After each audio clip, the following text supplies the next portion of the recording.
So I started telling my friends about this idea, and one of them, Paul Campbell, happened to be in the United States. He lives in New Zealand, and he started telling me about a project that he was working on that he did at Burning Man that was a set of connected lights that kind of ran across the playa.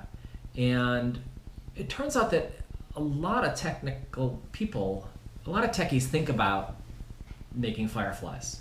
Or a lot of techies think about how to synchronize lights. Yeah. And how that would work.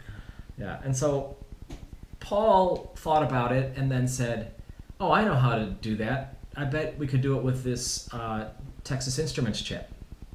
And I said, "Great. I'd love to do it." And so he had been working already on a project that was fundamental to this, but was more geared at more Internet of Things kinds of activities. Well, he was trying to make a platform for really low-cost, full-fledged Internet of Things devices, meaning something that was individually addressable, could exchange information, could interface with other devices, and could ultimately be connected to some kind of gateway and deliver its information beyond. Most of the when people talk about Internet of Things right now, they're still talking about expensive things. That's why the what's that thermostat called? Nest. The Nest is like $200 or more. I don't know, but it has Wi-Fi in it. That's expensive. It turns out there are other options that are cheaper, and Paul was onto one of them. Right. And so this uses part of Wi-Fi. This chip actually could do Zigbee, right?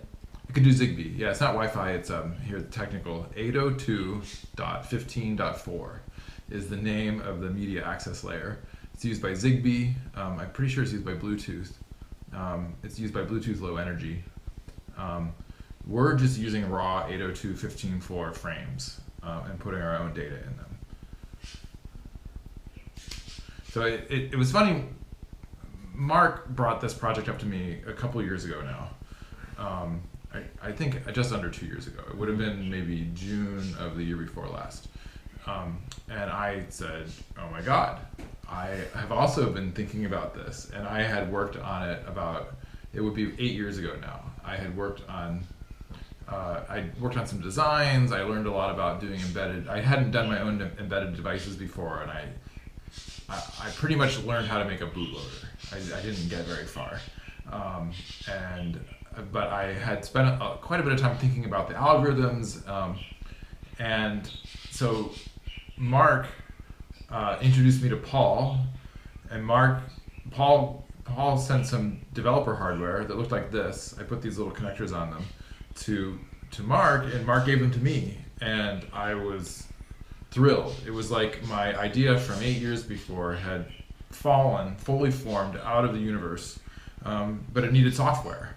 But not only had you thought about this 8 years ago, you had written a simulator. Well, my friend had, yeah. I recruited some help, and, and yeah, we had a simulator, but it turned out that when it came time to actually use this device, everything I learned before, none of it helped. There was a steep learning curve, because I started working on it in October of 2012.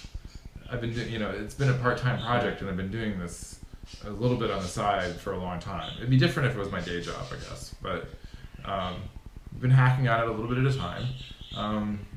But this is what we got now. They have a way of describing a way of having pretty much any pattern you want them to have within some constraints, and then sharing that pattern with all their friends.